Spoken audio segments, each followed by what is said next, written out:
ગળાથી આપણે એમને સન્માનીએ અને જાની પરિવાર તરફથી જે આવ્યા છે અહીંયા આવી અને હાર પહેરાવીને એમનું દક્ષાબેનનું જરાક સન્માન કરે.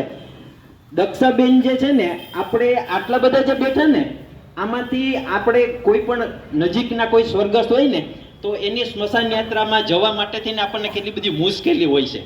આ શુક્લ સાહેબ 365 દિવસમાં લગભગ રોજે 3 થી 4 વખત બોડીને બાંધવા માટે થઈને જાય છે અને એ કામગીરી કરે છે ને ઘરે આવીને એની જે બાકીની જે બધી વિધિ છે એ આ દક્ષાબેન કરે છે.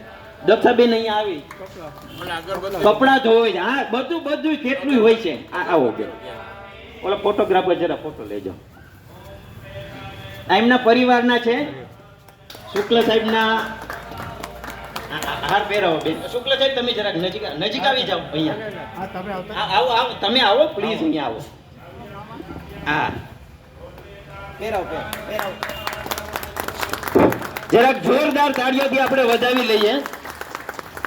આ દક્ષાબેન જે છે એટલે શુક્લ સાહેબ તો કરે જ છે પણ એની પાછળ આ બેનનું પૂરેપૂરું સર્વસ્વ છે.